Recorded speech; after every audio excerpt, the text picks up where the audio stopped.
Kinetic Health's webcast on plantar fasciitis. My name is Dr. Brian Abelson, and my patient today is Dr. Tarveen Ahluwalia. Today we're going to go over some basic concepts in terms of what plantar fasciitis really is in our opinion, some conventional ideas on how it's diagnosed, and misconceptions and why it's such a poorly treated condition. The subject of plantar fasciitis is a really interesting topic. One of the main reasons is because it's quite commonly misunderstood. Diagnosis of plantar fasciitis is kind of what I would refer to as a garbage bag diagnosis. So many different syndromes are fit into this broad spectrum. The problem is the plantar fascia is a very superficial structure, and in most cases of plantar fasciitis we're dealing with a multitude of areas, not just the plantar fascia which runs along both sides. It really doesn't go very deep. As a matter of fact, most patients when they come in, I'll get on the plantar fascia, feel around, and the patient will tell me, you know, that's not really that tender, doc. What's going on here? One of the first things we need to do is discuss what structures are actually involved. We will soon see when we take a more global approach that it's not just the bottom of the foot is involved. First thing, let's watch somebody walk down the hall and let's just see which structures are involved. Let's just have Tarveen, or Dr. Ahluwalia, walk forward here, and I'm going to explain a few things as she walks forward. As Tarveen was walking down the hall, there were several things that I was observing. The muscles on the front of the leg here are referred to as Dorsi Flexors. Dorsi Flexors basically bring the foot up here. The back of the leg, or the calves, the gastroc soleus, those are your plantar flexors. As Tarveen's walking down the hall, I want to know several things here. Is she pronating and supinating correctly? If the muscles of the front here are very short and contracted, we're going to find that she either slaps the ground or she doesn't push off very well with the big toe. This is going to have a huge effect in terms of whether or not she can actually absorb the shock of motion. So if a person is not using their shock absorbers correctly, they're going to end up slapping the ground, and a lot of the force is going to go right to the bottom of the foot. Consequently, if we just treat under the foot, we're going to miss a lot of the structures. At the same time that we are observing the structures on the anterior of the body, we need to take a look at the calf muscles and everything on the posterior. These are the plantar flexors of the body. They give the ability to push up, basically, on the toes, rising up, going down. Now, if we have really tight constricted structures here, this is really important when it comes to plantar fasciitis. Because besides the calf muscles here, the gastroc and the soleus, we've got some really deep structures underneath that.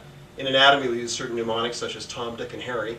In any case, these muscles go very deep, they go underneath the foot, and then we start getting some really deep structures under there. We'll find that the tendons from these structures actually insert right into those muscles, and they help to stabilize the foot.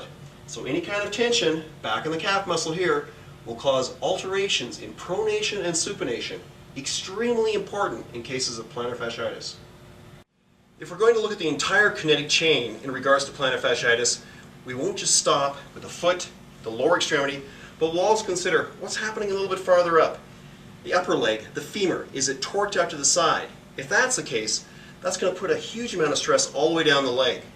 Commonly we'll see restrictions in the external hip rotators or the glutes. They'll get short and contracted, they'll torque the whole femur over, cause a lot of stress on the knee.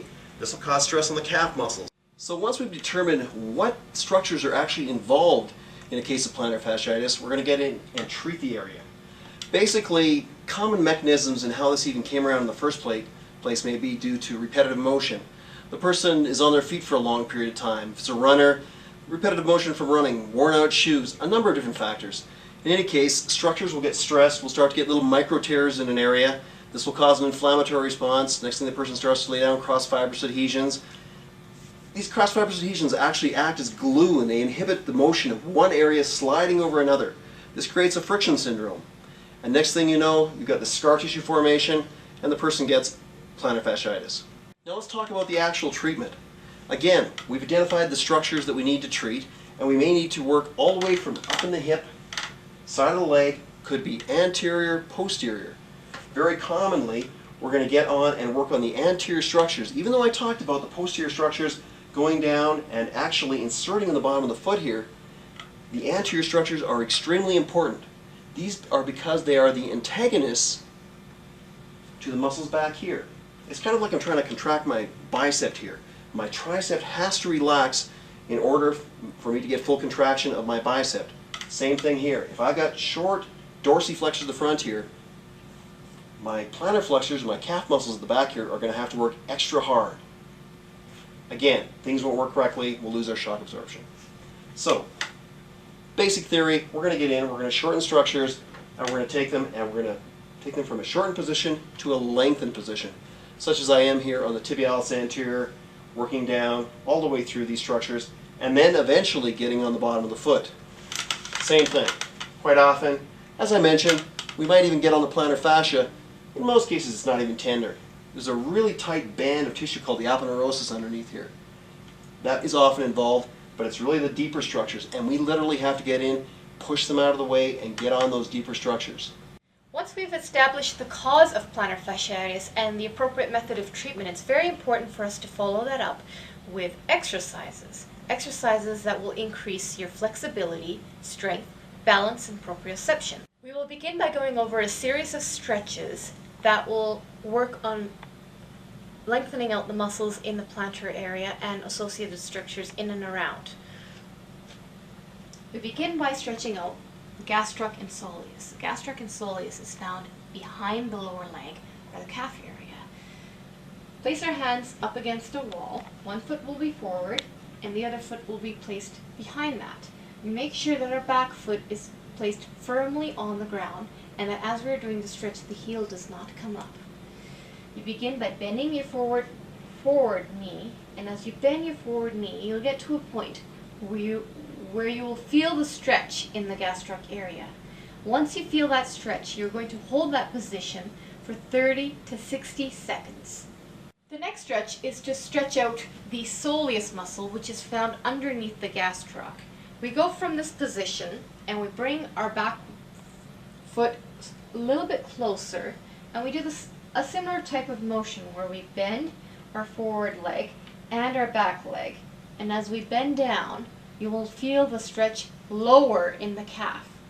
Again, once you feel that stretch, you will hold that position for 30 to 60 seconds. So the next stretch, we're going to show you how to do the Tibialis Anterior, which is a muscle group which is found in the front of your shin area.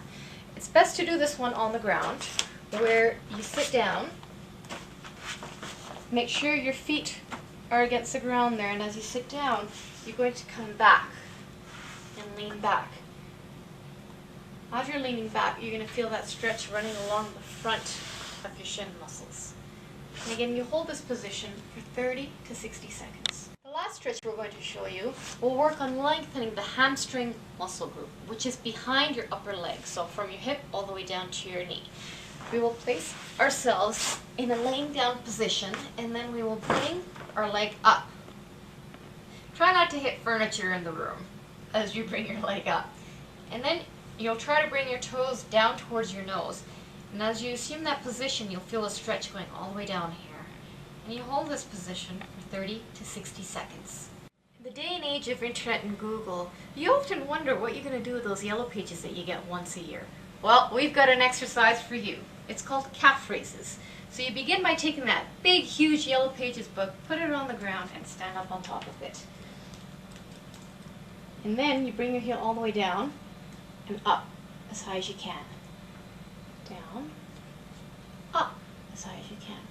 So this exercise is working on strengthening the muscles that are involved in what we call plantar flexion. This particular motion right here is called Plantar Flexion.